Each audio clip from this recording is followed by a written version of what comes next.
Hail yourselves, everyone. There's no place to escape to. This is the last podcast. On the left. Side stories. From your blade. That's when the cannibalism started.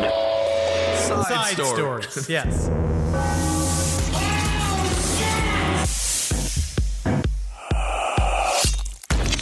Uh-oh. Would you say my body is unique? Well, yeah, you made it that way. It's I don't know. It's probably like 12, I bet you 25 million people around the world have your exact same body. What do you think of it? I don't want to talk about it. Why the What hell do would you think of the way I move? I'm just wondering because I know if I don't you know ever how- ask your friends, I be will like, because it's like your body is obviously impressive because you're tall or whatever Bones. you want to say. But I almost like you could add hair. Sure. Well, I will say you got little legs, and it's a miracle they keep you up. I love that about them. I tell you what, more and more because when I got the suit made for the wedding, Yeah. the guy that made it was a beautiful suit, absolutely beautiful. Oh, it was a suit, but great suit. And but Natalie had a wonderful dress. You guys were 10 out of 10 all around. She looked wonderful. But he kept saying this sentence, your top half of your body and your bottom half of your body are like two different bodies. Yeah. And that he had It's to like, go do and you make, remember he was that? like making two different suits. Right. Do you remember that? It was a Mario video game, and I think it was 3 things that would go left to right or right to left, and then you had to match all of them, and then you got like an extra life or something. Like, so you want to you have a mushroom top, and then you want the mushroom body, and then you get like 50 coins. But then you have like the body of like you have like the legs of Mrs. Peach. Is it Miss Peach? Peach. Peach, Miss okay. Peach. And then the top of the mushroom. Anyway, this is Side Stories, and that's the extent of my video game knowledge when it comes to Nintendo. Although now I am playing Red Dead Redemption, and I beat all of Wolfenstein, the whole entire series. Anyway, I am Ben. That is Henry. It is me. I know. But I would say that because friends can't just ask friends what they think of each other's bodies. They can. I feel like other types of friendships do that. No. We never check in about how we feel we're looking. We look horrible. Yeah. All we do is travel around. Our rider is nothing but meat and cheese and Bud Light. So I am a we look like different that. size when I sit down than when I stand up. And now I'm finding this because I like to wear my button-down shirts. Uh-huh. And a lot of the times, the button-downs fit worse when I sit, but they look fine when I stand. This is just fascinating. Well, speaking of shirts, the first thing we're going to start off with, first of all, we have to clarify We're supposed to be vulnerable on this Yes, show. we are this vulnerable. Is I know. We're connecting to the audience. They want to hear what our inner lives are like. I know. All right, first things first, we have a small correction. Our live show in Indy is November 29th. Not November 30th. So we apologize. We said the 30th on the show, but go with what it says on the website. It is November 29th. Why do we keep saying that it's the 30th? I think it's just because it's weird. It's a Thursday, perhaps, and I don't know. 30 is a nice number. 29 doesn't really roll off the tongue. Right. I don't know. But or we're just all fucking drunks. That's possible, I guess. But Marcus isn't. No. You and I are. Well, it depends on your definition. We're very active, which helps. We do have, speaking of booking shows, we do have a really super, extremely funny story about this band Threatin coming up later on here in this episode. But first things first, we always have to keep you updated on what's going on with Casey Anthony. Now, there really isn't a story here, but there is a picture that's been making its way around the internet. Casey Anthony, she's shopping at the Dollar Tree, which, there's a lot of people who are like, she didn't get any, there's no justice for Kaylee. I don't know, she's shopping at the Dollar Tree. It's not great. I've bought things at the Dollar Tree. like it. It's a good thing to go. If you got to stop in, you get some toothpaste. If you need some one-ply toilet paper. Sure. If you need some Spider-Monk. Sure. Like stories where it's like, or comic books, anything sort of rip-off superhero action figures. Dude, you always knew it was a bad, things weren't going great. It was tax season when you got to go to when you went to the dollar store and your mom was like, pick out 2 toys. And you're like, I guess I'm going to get this wrestling figure that just has no clothes on whatsoever. And he's just called the Naked Gargantuan. And I'm like, I love that one. Or when it's like Strong Man and it's just a He-Man ripoff. I think I had several Strong Man figurines where it's like his brown hair instead of blonde. But you know what? That's good because we diversified our toy collection economically. We were like, this is not an elitist toy collection. We don't need just the fanciest toys. We'll have some Dollar Tree toys in there as well. Don't put your leftist rhetoric into my parents' poverty. All right, so Casey Anthony, she's seen walking out of the Dollar Tree, and why is this such a funny picture? Again, everything, it's gallows humor, I understand. But she is wearing a Ruth Bader Ginsburg shirt. And Oh, my God. on the shirt, it says, fight for the things you care about, with half of the face of Ruth Bader Ginsburg. Fight for the things you care about, which I guess in Casey Anthony's case, well, we know what she cares about. Having a good time. Yeah, I'm having an empty ute, dude. And now she's got that new boyfriend. I hope he's not gushing inside, or he does feel like he can gush inside because they're just going to immediately get rid of the child. I'm not really sure. I have no it's very idea. hack, but it's just fun that they just hand you these shirts now. Yes. Like you can. How do we deal with this? Is this a part of like the new centrist Democrat thing that people are upset about, where now is Casey Anthony, is she going to come out in support of Nancy Pelosi? And are we going to have to deal with the fallout of that? Well, honestly, Casey, if you want to come on Abe Lincoln's Top Hat, I would love to hear your political views. I'm sure they're fascinating. It is funny. I actually would like to ask our audience, would you be upset if you spoke with Casey Anthony? Well, you know, because I understand. Yeah. I don't know. I wonder if people would be, because partially I'm very interested. I feel that Natalie would be upset with me. Yeah. But I would be, I think that I don't always, I mean, Natalie is obviously the moral compass of our home. Sure. I don't have a lot of feelings. So a part of it is that when I would like to speak with Casey Anthony just for the interest of it, but I also know that she's a murderer, so maybe it's bad to make money off of that. Yes, absolutely. It is a little, I guess we have to deal with, is it classless or is it educational? That's a tough one. Yeah, let us know. Not that we'll ever be able to book Casey Anthony. I have no idea what she does, but that shirt is interesting. What is the difference, though? What is the true difference between classless and educational? Very little. You know what I'm saying? Very little. Technically, Jerry Springer, little classless, but kind of educational. How else would I know what the Klan would look like if they got together with the Black Power movement or the Black Panthers at Christmas? How else would I know how that would go down without Jerry Springer? That's how we know. And is it classless to find out what the reaction is if you stick a rubber ducky up your asshole at the gym? Like, honestly, there is an educational experience in there. Just cut to Henry in handcuffs getting escorted out from his gym, just screaming like, it was science! It was for science!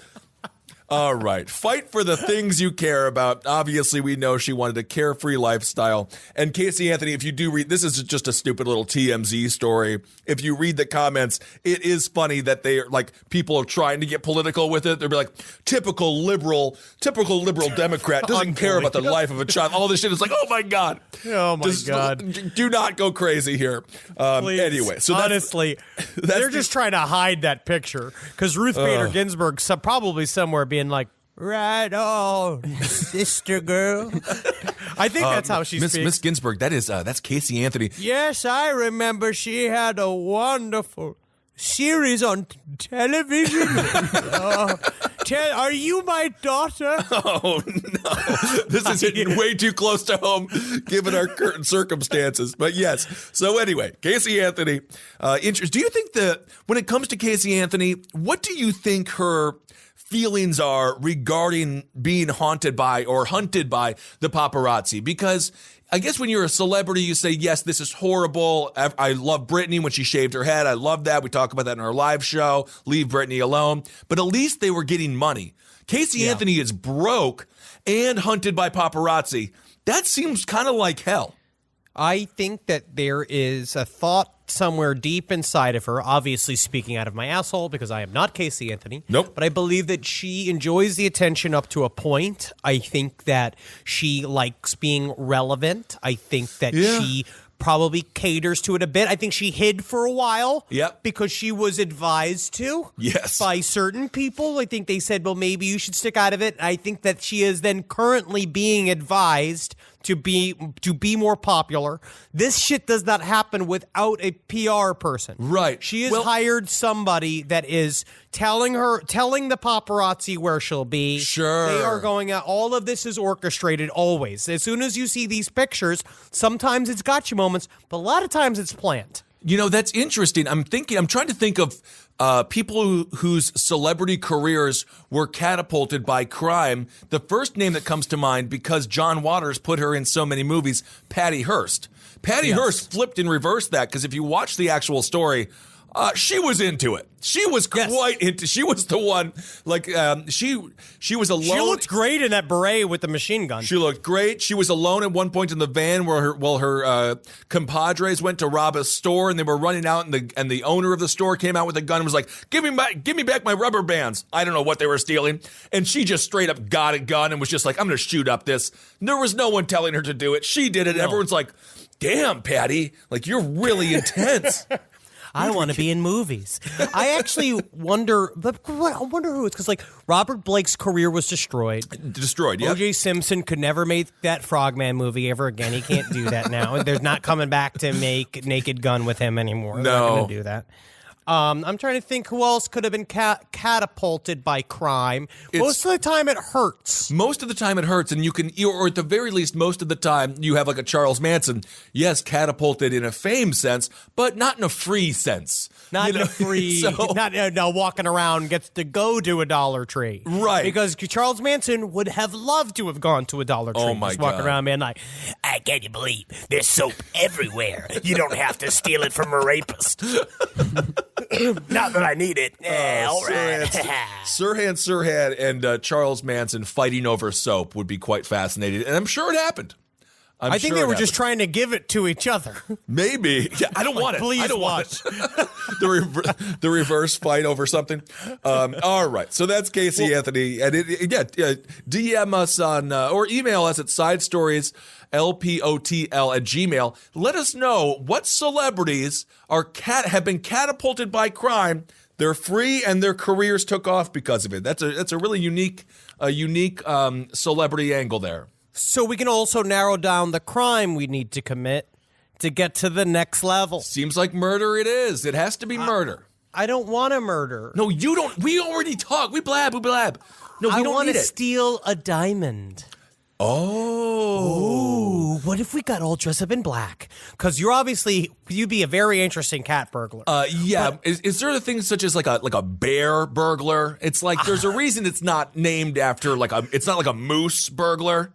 But you are built to be a diversion. If we put you in a kilt, honestly, like a kilt with a MAGA shirt on, wow. You go out there with fucking sparklers, and you just start fucking smashing up cars in a parking lot. Yeah.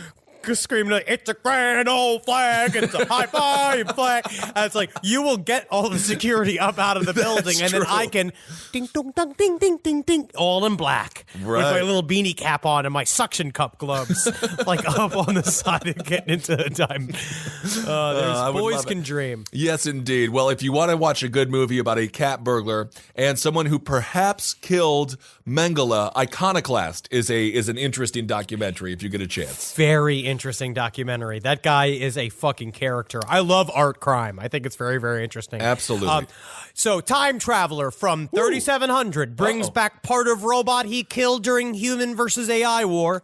He's got a lot of compelling things. I don't know, guys, you don't remember Andrew Basiago, the man that I will be voting for in the 2020 coming presidential election. Okay. Because I don't have the free will to do it because he's already told me he's from the future, and then I'm going to do it.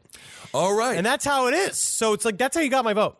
A man who claims he is a time traveler from the year 3700 says he has brought back part of a robot he killed with his own hands. Yes. The unknown man claims to have moved to Canada at the age of 14 and began working at the National Secure Laboratory of Canada when he was 18 as a quote-unquote major assistant. Yeah, what is a major assistant? That sounds like such a sad job. I feel like, Travis, we could have called you back that closer when in your intern days, your quote-unquote intern days, then you would have been a major assistant. That's what we were like, the title is fun. Yeah, it's like you do all the work of someone who is full-time employed, but we don't pay you like you are. You're a major assistant. Experience is the payment. Think Right. about how much you learned, Travis, watching us grow over the years. So this dude, yeah, oh my God, he's learned so many positive traits. So many things just rush into my mind. There's a reason that he no longer eats meat or drinks alcohol because he's like, I've seen what it does to you guys, and I've learned to be a sober vegetarian. Our child, this is honestly, if we had a child, he'd be like, of course you are. You won't watch the game or eat a burger with me or have a Bud Light. Who are you? This is how you rebel. The man made the claims in an interview with Apex TV, a YouTube channel which describes itself as one of the biggest voices of paranormal on YouTube and has nearly 800,000 subscribers. Okay. His face obscured by pixels. He described an operation that he claims happened last year. Okay. He sent many groups and single travels to the future. I was also involved in that groups and was traveling with them.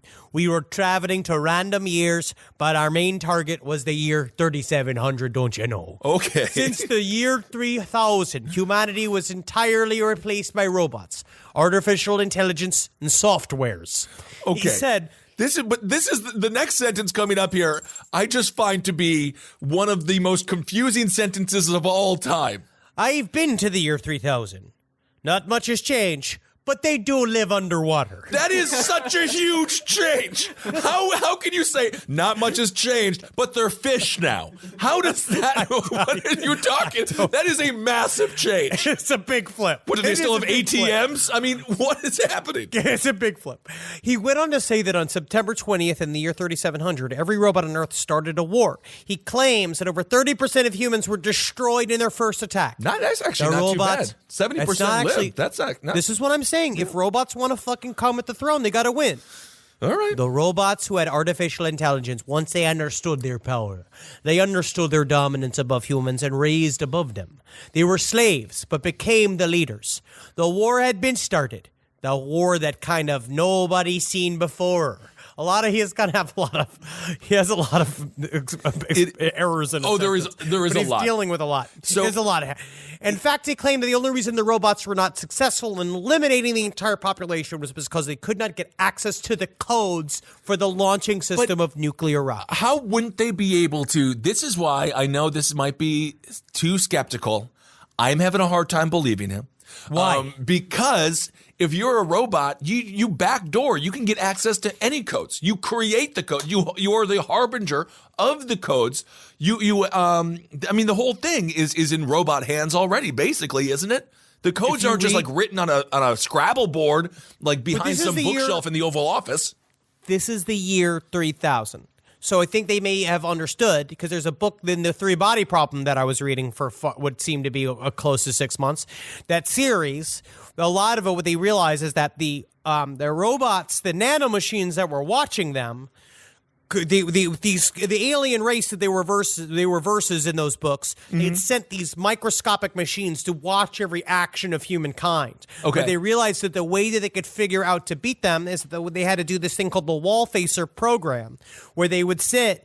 And the ideas, essentially, they gave the four people full license to do whatever they wanted with any form of armed forces, the world of sciences and education, and anything going on. But the plan had to be kept in their mind. So the plan had to be in a way that the robots could not get to, because at this point, we're still imagining that the robots cannot actually read minds. So if you kept the nuclear codes in your brain, if they understood that's how it had to be, that legitimately they were passed from person to person secretly. But then don't you just have to kill the person with the codes? No, but then the codes are gone. Yeah, and then how do you know who has the codes? Huh, yeah, and it's all passed by word of mouth. I like it. Do something like that. So he does have a picture of a hand of this thing, which is it's a bunch of gears. He's wearing flannel. It's an interesting looking piece. Well, and he's just yeah. No, go on. But he describes that there were two types of robots at the time, or robots, if you want to be a fucking annoying sci-fi author. All right. That there were military ones and things called fox robots. Yes. They said they had faces and bodies that were similar to humans, but they had big, strong hands. And that he killed a fox with his own hands. Okay. And then it says here, he says in the videos, he holds up the hand of the robot. There's so much power in this little hand that it can divide you in 100 pieces. The foxes were moving very fast, and it was difficult to shut down them, even although they were jumping very high. And if it would notice and approach to you, your chances to stay alive would be miserable. All right.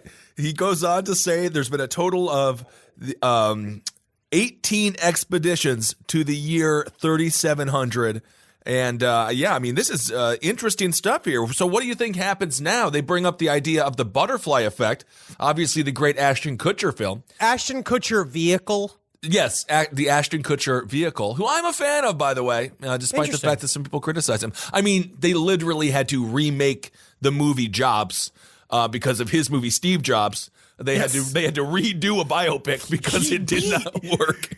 He managed to beat them to the punch on a huge biopic that just sucked. Everyone did, the whole world did on to the next one. I mean, what do you think? His biopic, and we'll get back to the story in a second, his biopic versus Bill Murray's version of not Fear and Loathing, but his version of Hunter S. Thompson versus Johnny Depp. I like the Bill Murray version, but Johnny Depp's is much more accurate. Bill Murray and Johnny Depp were friends of Hunter S. Thompson, so they both did I would say honestly that Bill Murray's approach to Hunter S. Thompson was actually closer to the way he really was in terms of speaking and vocal tics. But the two of them, Fear and Loathing was just fucking blows the other movie out of the water. Also because of Benicio del Toro as Dr. Gonzo, who was fucking fantastic. I would say, we were just talking about, what were we the just talking butterfly effect. Okay. So now this guy is here. What's going on? Okay, what if we're in a world now that is because of, and I think about this quite a bit, we have psychically built a world where we are sort of living in an aped up version of an 80s dystopia movie where we have put the cartoon version of the president in place subconsciously because we are trying to, the 30-year-olds that control all entertainment right now are helping to create the RoboCop of their childhood. Like they want it. I can see that. And so what if that's what happens? What if there's a constant reverberation of old to new? We just talked with Peter Biebergall. It was talking about how all magical thinking is a sort of recycling of old thinking mixed in with new concepts that would lead towards a new future and doing something different. Yes. Maybe that's kind of where we're at now. I can hear what you're saying on that. And if you get a chance, if you have given to our Patreon, first of all, thank you so much for doing that. This week's interview, fascinating. Peter Biebergall, he is the author of Season of the Witch, which was a book that we used extensively for our David Bowie episodes. And he also has a book called Strange Frequencies, which are two wonderful reads. So pick those up. It's a great interview if you get a chance. So this guy, he says that it was his public duty to tell the truth and that he needs people to know about the upcoming apocalypse. So there it is. By the way, this is, many of the side stories articles come from weird places. This is from unilad.com, which is also a website that deals in articles like dog on skateboard holds like record for number of yo-yo tricks while puffing chunky clouds out of a vape. Like that's the kind, Unilad is that kind of place. So do you believe, so are we saying we believe Unilad on this time travel? The last true source of news? They scooped him. Look at this. Other headlines. Eminem needs to make an 8 Mile sequel. Honestly, I loved 8 Mile. It was great. I could go for Eminem to make another one. Domino's garlic bread pizza crust now exists. That's Italian. That's nice. Honestly, Michael dude, Bublé tears up as he accepts star on Hollywood Walk of Fame. I am canceling my New York Times app subscription, and I'm just reading Unilad from now on. But Why not? This time travel story, it's full of like these kind of contradictory details. Like, everything is the same, but we're underwater. Yeah. This is very much like a thing my grandfather used to tell me whenever I would do something stupid. He would turn to me and say, one fine day in the middle of the night, two dead men got up to fight. Back to back, they faced each other, drew their swords, and shot each other. And that was supposed to mean you're dumb, but we'll just play it as it lies. Yes, exactly. You're just gonna roll with this. All right. Well, I like that. I like that poem. Well, I will say, according to this, is Ghostbusters 3 with the original cast being written confirms Dan Aykroyd. And I will say, it's not that it's not that some hopeful pipe dream. There's no way that's true. That the fact that it's only unilad.co.uk that covers this story. All right. I think we've given Unilad enough coverage. It's probably the most they've ever had, but that sounds great about Ghostbusters 3. All right, the story I want to get to first. Raccoons drunk on crab apples cause false rabies scare in West Virginia. Rabid animals. When do we become the full? So are we goth Wilford Brimley now? Like what's his name from Willard Scott? Yes, Willard Scott. And I also want to give a shout out to Herbert Bumper Bump. He is 100 years old today. What a guy. We love him. All right. Rabid animals. This is going back here to the raccoon story of West Virginia. Rabid animals are, of course, no laughing matter. The rabies virus can infect the central nervous system, resulting in disease and death. But that happens after a host of increasingly scary symptoms: partial paralysis, agitation, hallucinations, hydrophobia, and a British man and 2 children died in Morocco after they were bitten by a rabid cat. So this is very serious rabies. So that is very serious. Rabies is incredibly serious. So everyone in this town, this is in Milton, West Virginia, and you can imagine in Milton, this story is pretty massive. This is the biggest story. They are weaponizing themselves. That is very scary to have a bunch of drooling, crazy raccoons walking around because you don't want to get rabies. It's a bad way to die. Yeah, you're not going to be happy with it. But then they're just hammered, and then you just have to identify with them. Well, they're hammered, and it's like, oh, how do you get drunk off of crab apples? With just fermentation. It's the same way that you make your prison hooch. You just get all the you already know this. You get all the fruits together, give it a couple of weeks, and then you got yourself some really interesting toilet wine, which a part of me really wants to try primo prison wine. I really want to try it because I heard people discuss it, and the way that they describe it, it is like a prison sommelier. They're like it's nutty. It's got a earthy flavor, but no one ever says it's good. But I think it's very sugary. They add a lot of sugar, so I would assume it's like Mad Dog 2020 meets Four Loko, something like that, which is nasty. Here, I'm looking at it right now. This also causes typically, the fermenting mass of fruit, called the motor or kicker in prison parlance, is retained from batch to batch to make the fermentation start faster. The more sugar that is added, the greater the potential for a higher alcohol content. Right. Beyond this point, the waste products of fermentation, mainly alcohol, cause the motor to die or go dormant in the yeast environment, blah, blah, blah. It says they say tartness and a cloyingly sweet flavor. Yeah, I could imagine it's extremely sweet. It probably tastes like Manischewitz. Could be. Yes. Yeah, could be. So anyway, so these raccoons acting like a bunch of people who just had way too much prison hooch. They were acting erratically, behaving strangely, and everyone's like, damn it, we have a rabies outbreak, which again, as Henry alluded to, great B-movie horror plot.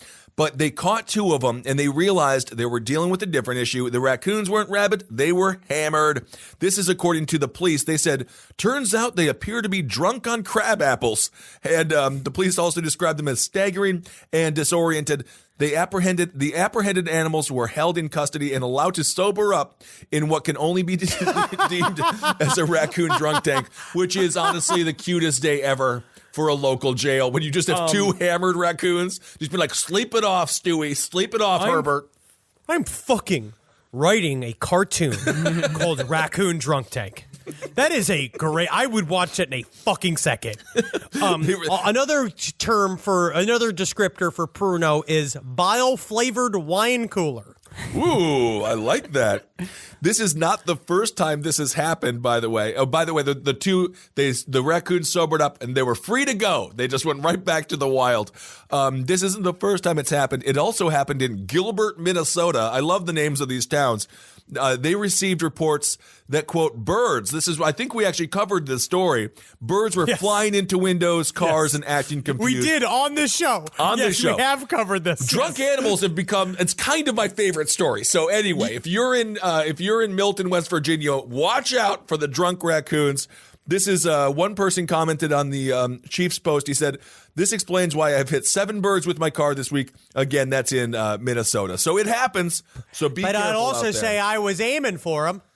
We don't know what happens. I like drunk animals because it's a very sweet story. And it's not just drunk animals, it's also stoned animals. This also happens. This story involved a Chihuahua. What happened was oh man, did we do this? This is what happened. Veterinarians also cited many examples of Chihuahuas lapping up bong water, cats being exposed to vaping, and even rabbits, ferrets, and birds getting accidentally stoned. So a stoned Chihuahua, honestly, a stoned Chihuahua, it might help. It might help with chill out a little bit. Absolutely, but also I could see. I mean, Ed did the same thing. Ed Larson from Roundtable Gentlemen Bright Side. No, it was back in college when we used to go to one of like the places we used to smoke all the time. There used to be a dog, and he'd be like, "No fucking look, man," and the dog would like come up while people were smoking. He's like, "He fucking likes it, dude." Oh and no, I was like, I don't think he does, man. No, dogs are confused enough. They don't need anything like that. All right. Also, Willard Scott's still alive. He's going to be able to do his own Willard Scott turned 100. Congratulations, Willard Scott. But you should, honestly, and we should all feel this way. Al Roker says he is # inspired by mentor Willard Scott. Oh, I love it. All right. # inspired. So That this is next good. story. All right. Is going to be a saga that unfolds. Okay. I imagine, because we found the story. This is a story that was sent to us by through email, and I love it. It's the best. Let me actually. Should I? I don't know if we should.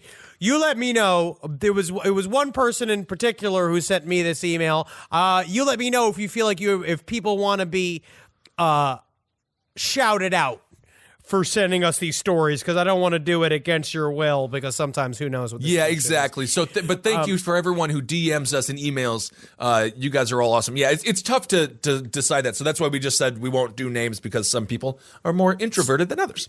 Yes. So this is about the LA band Threatin. Now, that's the only reason why I feel like that this folds into the world of side stories is because it's metal, and what I love is the inner world of metal, especially after we did our Norwegian black metal series, right? And the weird, intense reaction I got when I told people that I am a fan of Ghost by posting a picture of it. People on both sides, people very, very intense, where I personally believe that whatever I like is what I like. I went to a Ghost ritual. It fucking ruled. I had a great time, but I also understand that it's like a spook show. It's like, it's both funny and it's satanic, and technically it's the Anton LaVey's satanic ideal, but we'll get into all that. So people don't like it because it's not serious enough.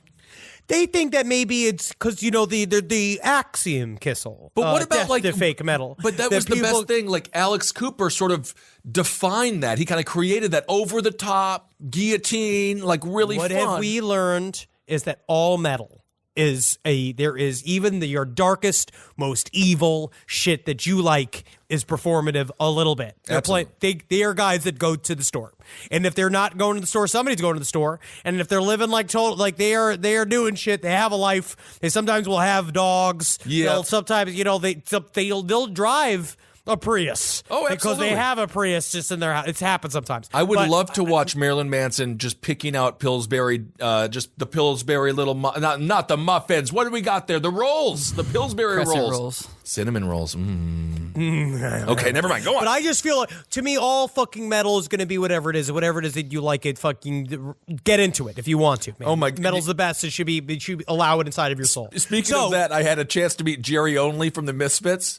And I met him because he was at my friend Kat's birthday party. If you want to, and I'm not demeaning anything, but if you want to just know like what happens, his favorite thing to do is on Sundays watch the Greg Gutfeld show on Fox News with his mother.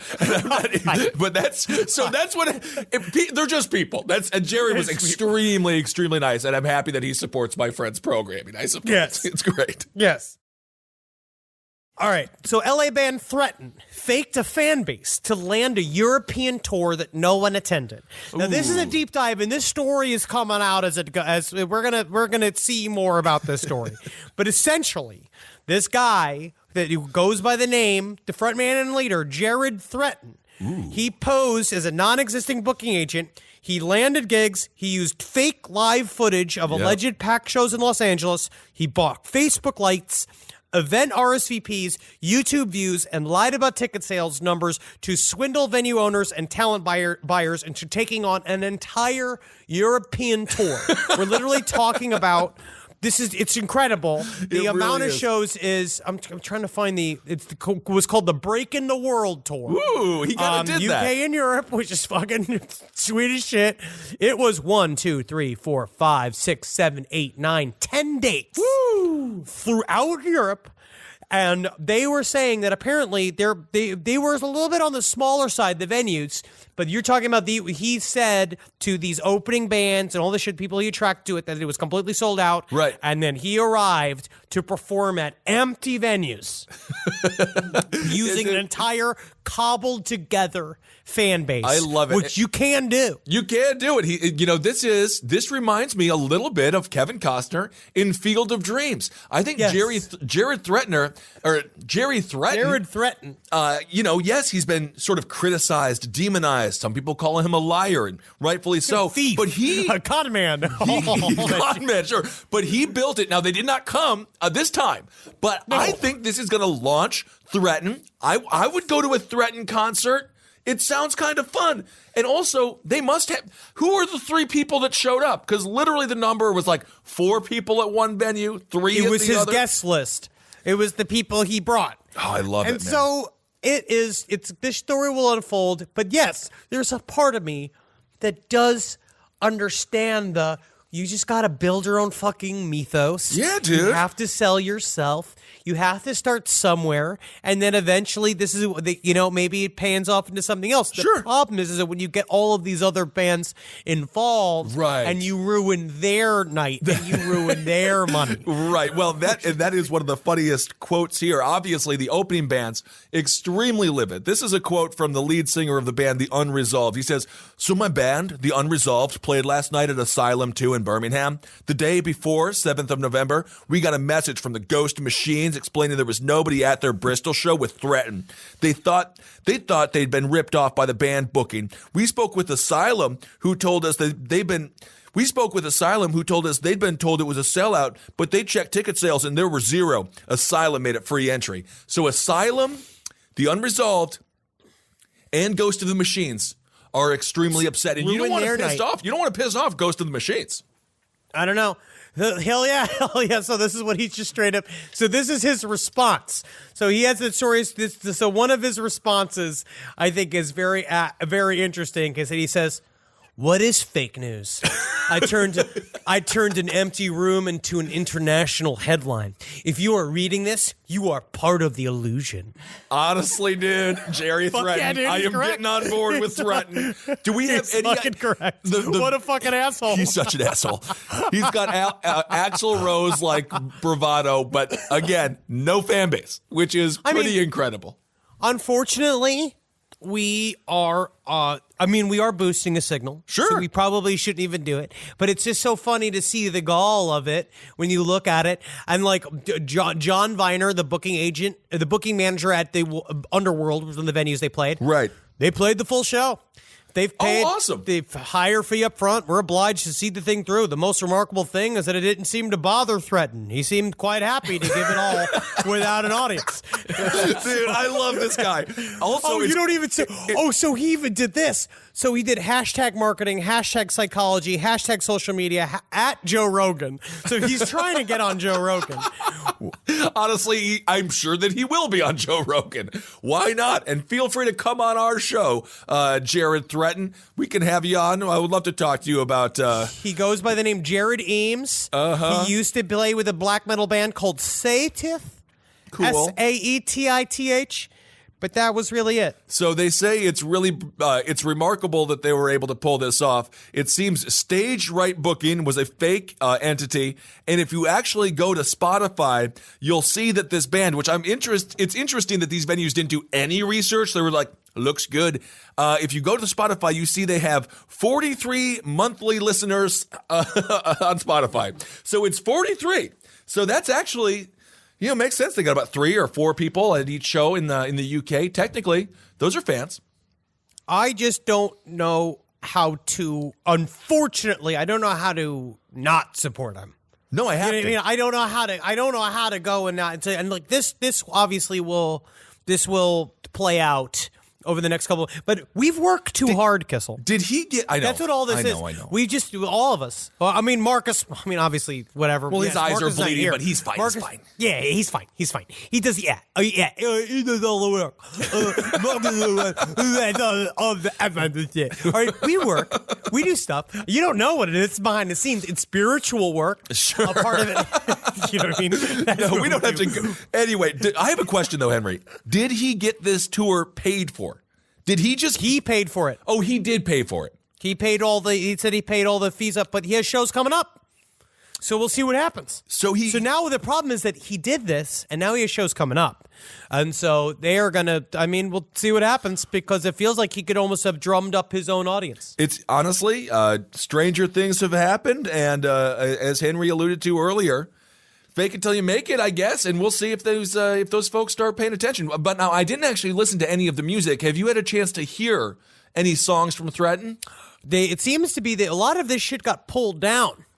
See, this is the thing. Why? You see, yes, he's lying. Yes, he's a con man, but the music is still authentic, right? Yeah, I'm trying to find any of it. So I have a little bit of this live footage of the fan-based faking band Threatin. There was one video of it. There's a screenshot from it. Here we go. I'm going to listen to it. It's pretty innocuous play rock it and over. roll. Oh, we can. Here, I'll send it to you right now. Yeah, it's in the article. No, it's those got deleted. No, the first one in there you can still click play on. But that's fake. Oh, that's not the band. No. I thought that they put their music over that. No, is that their music? I thought that was their music that they put over the footage of another band on stage that sold it out. But I'm not sure because I never heard them before. Oh my God, I love this so much. It's a fake YouTube It's a fake YouTube video that they this laughable description that says, live video of Threatin, got this video last June. I could only get a few seconds here and there. The crowd was pretty wild. I kept almost dropping my phone. Great show, though.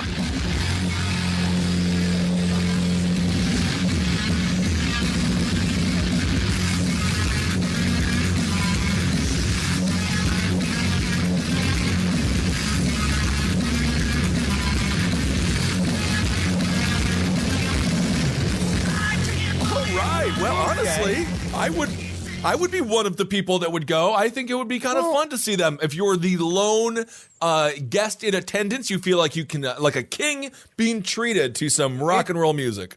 It does seem to be fairly innocuous thrash metal that seems to be fine. Where it's, how you listen to it, it's fine. It's fine. I'm going to say, yeah, it's fine. All right. The other stuff I was listening to here from their live stuff is pretty good. It's pretty standard. If I needed to hire a metal band to be BG, sure, in the back of a crowd scene, like at a concert scene in a movie, I could see hiring them. Yeah, why not? Absolutely. I could see them being in a trauma film, something like that. Something like that. Yeah. I feel like that's where they're angling towards if they really want to make it to the schlock movie business. They already have the gumption for it. I want a Threatin t-shirt right now. I love it.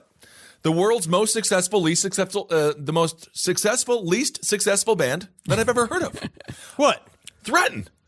Oh, yeah. Yeah, that's what we're They're the most famous band with no fan base. No fan base. Literally not a single fan. That's pretty fantastic for them. It really is. And it got to us. It did. All right. Another story for me. Now, this story, it's just horrifying because it's a home invasion story, and home invasion stories always terrify me. A burglar attacked a Adams County man with a meat cleaver. Now, this took place in Littlestown in Adams County, Pennsylvania. Police in Adams County are asking for the public's help after a Littlestown's couple is attacked with a meat cleaver and a pole in the middle of the night. So it happened at 12:30 a.m. Monday morning. Eric and Joey Mazis, I believe, of Littlestown say a masked man and woman with a wooden pole meat cleaver walked into their home in the middle of the night. This is according to the male victim. He said he asked for money or something, and when I saw he had a meat cleaver, he asked for money or something, and then I saw he had a meat cleaver, so I jumped up to defend my family like a hero. And then he said he started to hit me with the meat cleaver, naturally. But this guy, I will say, as far as a brave family man, when you think about like what do you want your man to do if there's a home invasion, he sprung right up and he was Nicolas Cage and Mandy, and he was like, I will defend my family, I will defend their honor. And then he did get hit with a meat cleaver, but it's our duty. Yeah. Sort of, is to be. I already understand that my job is in our home. Like, Natalie's obviously more deadly than I am. Sure. So my job is to slow the man down by making him tired by murdering me first. I'm supposed to make him tired as he screams, as I'm screaming, and he's trying to wrestle me to the ground, and it will tire him out so Natalie can kill him. No, it was a common fantasy that I had and still do have, like the idea of protecting your loved one, taking a bullet for them. In theory, it would be nice to live afterwards, but that is a common male fantasy where it's like, and I died a hero. I think Kevin Costner, to reference him twice in one episode, in The Bodyguard with Whitney, maybe that solidified that. So disoriented from the blow to his head, I think it's Maxis. It's Maczis. I'm not quite sure. Looked up and realized the attack wasn't over. This is the intruder, threw the pipe at her. That's the other intruder. His female counterpart, and told her to kill my wife. Joey Mazis says their friend ran upstairs to hide from the attackers while she ran out the front door screaming, hoping someone would hear her. This is according to Joey. She says, I just immediately jumped over the table to run for help because it felt like we were going to die. I didn't think my husband was going to make it out. As soon as I came out, I was on my phone calling 911, telling them they needed to get someone here because there's a lady outside saying somebody is trying to kill her. Meanwhile, inside, Mazies says the intruders were destroying everything in sight. They were busting TVs, fish tanks, and even their curio cabinet. And I grew up in a house with a curio cabinet. It was the only thing my mother had that was precious at all. We had little Hummels in there, and that aggravates me because a mother loves the curio cabinet, and you don't mess with the curio cabinet. It was the only thing you couldn't even look at it in my house. You're literally talking, all of this is my worst nightmare. Yeah. Oh, yeah. Of course. I mean, this is horrifying. My whole mom's house is a curio cabinet. Yeah, dude. And it's a country cabin bullshit. I'm surprised that this woman didn't turn around and just be like, you don't fuck with my curio cabinet, and then just go like when a mom lifts a car off. Yeah. Rip his arms off. Exactly. Like when a mom lifts a car off a baby or something. The adrenaline That's rush. a penguin my niece got from me from the zoo in 2012. So, unfortunately, the couple has not been found yet. They have some surveillance footage, but the police are asking for help. And he says, the victim goes on to say, I don't know if they were just trying to rob us. I've never seen these people before. He added, I don't want to sleep because I don't know who these people are. I am worried about my family. Myself, I'd like to see them caught and prosecuted. Home invasion. Thank God no one died. But that is truly the most horrifying horror trope because it is not common, but more plausible than a demon per se. I tell you what, wouldn't have been even more interesting if they're like, I hope he gets a television show. I think he's got a lot of things going for him, and he's got the initiative. So there's a couple of stories here. That's terrifying. Yes. Thank you. Another terrifying story. For some reason, we covered all the real dumb stories really thoroughly today, and none of the really important true crime stories that did come out. But I mean, it's our prerogative, it's our show. So part of it's that we're going to just bring this guy up that we need to, and then obviously we're going to cover this in more detail as it goes. This man, his name is Samuel Little. He claims he's America's deadliest serial killer with 90 victims, and police believe him. This is a very, very interesting case to start getting into. He was convicted in September 2014 of murders of three women from between 1987 and 1989. And it seems to be he had already been in a suspect of a murder in the 80s. And he also had a lifestyle where he was a petty criminal, where he essentially just roamed from town to town. He had been arrested 26 times between 1957 to 1975 in 11 states. in charges ranging from shoplifting and fraud to rape and aggravated assault on a police officer. During his incarceration, he put his large hands to use boxing fellow inmates. He became a prize fighter and an amateur boxer. And that's what he said. Apparently, that's what he used to murder people. He would beat people to death with his hands. Those 3 women that he did, he would beat them and strangle them. Yep. And it seems, yeah. So it was 2014. Samuel Little, he's also known as Samuel McDowell.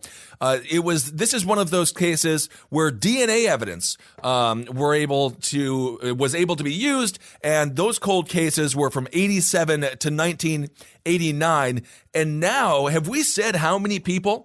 He has 90. admitted 90 people this guy has admitted to murdering. But now, is that, as we talk about this on Last Podcast proper quite regularly, it's always bizarre to me when people like blow up, like, I'm actually worse than you think. Do you think it's possible for him to have killed 90 people? I wonder, because this comes up a lot. Do we believe serial killers when they say what they do? They say that they now have evidence that is attaching him to a couple of cold cases that they're already investigating. So certain things are panning out, and we'll find out what's happening. What we also see quite a bit is that guys trump up their numbers because it helps them get respect in jail. Sure. Especially that he's an old man at the end of his powers. He's moving into jail as a murderer. He wants to trump up his numbers that he feels that he will get more respect in prison if he's viewed it. It also kind of owes to his own ego. What do we know about serial killers? They think that they're a lot more important than they really are. So I wonder, I feel like that's a part of what's going to come out over time. Right. But they're going to go through it and piece it together piece by piece. But we look at somebody like, we got Henry Lee Lucas? We got Henry Lee Lucas. That is a man that he claimed to murder hundreds of people. Yep. He was a drifter, so that's a part of it. So he did have the wherewithal. He could have done it, because that was the first thing I said when I read it. I was like, well, was he like a truck driver? Because a lot of times truck drivers, those guys, because the idea is that you could go back and forth. He murdered quite often the less dead, it seemed to be, with sex workers and people that went missing, homeless people. And we'll find out. We'll find out. And of course, there was also that story about, what was the name of the little guy? The guy, he was horrible. Pee-wee Gaskins. Yeah, Pee-wee. He also might have... That's fine, true. That's fine, true. But I feel like he is a man that is he did that on purpose because he was a little guy. Right. So since Little's confession, he has been linked to 30 unsolved crimes, and authorities have confirmed his role in at least 9 other cases. Law enforcement agencies are going to continue to go into it. This is a quote. They say, so far, we don't have any false information coming from him. So far, every investigation or all of the crimes that he has admitted to do, as they slowly go through them, so far, he's knocking it out of the park. They're like, yep, well, that's definitely him. So who knows? We'll find out. We will find out. And if he happens to be the most prolific serial killer, I mean, then you will unfortunately end up as an episode on Last Podcast on the Left. Perhaps. So we will end up going at some point. So where would he, I don't even like to use these terms, but this is what it is. Where would he rank, I guess? Randy Kraft, another serial killer, he claimed to kill as many as 65 people and was convicted of killing 16. Convicted of 49 murders. Of course, we know the Green River Killer, Gary Ridgway. So if this dude comes in with 90, not that it's a game or a sport, but it would be significantly higher than right now what is considered to be America's most prolific serial killer. So it's definitely a story we'll follow up on. How long do you think it's going to take for them to go through 90 or now I guess 81 more murders? I mean, it's going to be a long slog. 2-3 hours. A couple of Google searches. Pretty easy. I think all shit's gonna be pretty easy. I think they're gonna slap us all shit together and we'll have all this in the bag by Christmas. All right, perfect. I love it. Okay. That's my fucking schedule. I know what you're up to. So he was a hoss too. He's about 6'3", 200 pounds. No, he's a scary individual. Yes, indeed. All right. It is one of those that we talk about all the time, that it's never the ones that you don't see coming. It's always the ones that you definitely see coming. The ones that you definitely see coming, I feel, are even more dangerous than the ones you don't see coming. Because you see them coming. And they come and they do bad things to you, even though you're like, I know you're gonna do bad stuff. Right. And all of a sudden you're being choked and stuff. You're like, oh, I was right. Saw that coming. The saddest. Yeah, saw that coming. Those are horrible last words. Be like, saw that coming. Should have reacted differently when I saw that coming. All right. Well. Do we want to do this story about the mom accused of murder in Ohio? I feel like we need to just do this we need to do that story first episode, first story now. Sure. And so we have run out of time, but we're going to do this story of the Ohio execution style murders next week. We will, and we'll have a little bit more information. We got some court dates coming up for them, so we'll have a little bit more insight into what the hell happened and what's going to happen as that family now goes the Wagner on family. The Wagner family. So, well, thank you all so much for listening. And again, the correction, it is November 29th in Indianapolis. That's when we will be there. So we cannot That's when we'll be there. We'll be there. And I don't care if there's not a show because that's when I'll be doing a show. Yeah, that's when we booked it. But we have a fan base. It's okay. We're not lying. It's okay. We're not lying. I don't think Come so. and see the show. You'll see there are other people there. Sure. Yeah, definitely. Yeah. And we have definitely not faked our numbers or trumped any of our YouTube shit with any sort of bot farm. No. We never did that. We never would do that. Honestly, we never did that, and it took us a lot longer. Well, that's the problem is that we did all it the hard way by having a fan base. Which is not I disagree with it. Yeah. Because I feel like we should have cheated. Well, there was a lot when everyone started with the Twitter and Facebook. I know comedians personally. No one that you all know. It's but they would be like, I just bought 1 million followers on Twitter, and be like, you're an open mic comedian. Like, I know you don't have 1 million followers. I know you haven't gone viral. Anyway. I know you haven't gone viral because I only know you because you are literally standing in front of me. Yeah, and we are both very not successful. I know that because you're standing by me, and I am not successful. All right, everyone. Well, thank you so much. You gotta remember every day. Yeah, I live, man. Was I laughing yesterday? Not particularly. I had a rough day yesterday. Okay. You know what I mean? So I just lived, but I didn't stop loving. Good. Because my penis won't let me. That's great. So my penis and my mind and my heart won't let me stop loving. My penis is like the general. My mind is like the Secretary of Defense. And my heart is like guns. Like guns. Like guns. Not like the president. It's like a firearm. It's the gun. It's the weapons. Okay. Well, it would be good if you had a leader. But something I thought that was even better for me to do yesterday is fucking smoke, jump, and twist. I guess. Do something else. And again, if you have given to our Patreon, again, thank you so much. Be sure to check out this week's interview with Peter Biebergall. It is absolutely fascinating. He is a master of all things occult, so it's informative in many ways. This is who I want to be when I grow up. Cool. All right, everyone. Hail yourselves. Hail Satan. Magustalations. Hail me. Watch Trollville on demand. Yes, check out Trollville. Vimeo.com/on-demand/Trollville. Watch. I will stop promoting it when I make my money back. I swear to God. Well, I think we'll be hearing about it for a while. It might be so. And if you get a chance, Netflix had a couple of great hits this past couple of weeks. Haunted was actually really fun. It's really, really good. It was the episode 2. We should cover what happened in episode 2 on this show. It's starting to pan out. Too. Yeah. They're starting to find out that the serial killer family might have been real. Yeah, so it's really interesting. And then there's one story some stories are like, holy shit, that's a serial killer family. And then there's another story where the girl was like, and they called me in school Scary McGarry. And like, you're like, well, this family had a serial killer for a dad, and they called you Scary McGarry. But Yeah. I would also say, and this is a shout out for my favorite cheesy horror. What I like to watch, I prefer this to American Horror Story, but it is Channel Zero. I've talked about it again, and the new season's a lot of fun. I've been meaning to catch up on that, or begin it, actually. So, yeah. All right, everyone. Well, thank you so much for listening. Hail me. Hail yourselves. Now! Hey, Side Stories listeners, this is Henry Zabrowski. You may recognize me. I'm the host of this podcast along with the other fucking monster, Ben Kissel. And I'm here to tell you about Trollville, a new series brought to you and created by me, Natalie Jean, and Sina Ghaznavi. This show is about what happens when you take an internet troll and you watch his online behavior slip into his real life and see how does that change him. Is he ready to join society? We've made this project with a lot of love on our own dime. I'm really hoping you guys will enjoy it. It's $1.99 per episode and $5 for the entire series. It's over 50 minutes of my body jiggling back and forth. We're really, really proud of it, and we hope you guys can check it out. It's on Vimeo. The URL is vimeo.com/ondemand/Trollville. Again, that's vimeo.com/ondemand/Trollville, which is troll as in pieces of troll, and Ville, Ville. Please check it out. I think it's a fucking masterpiece for my sweet, slippery fingers. Hail Satan.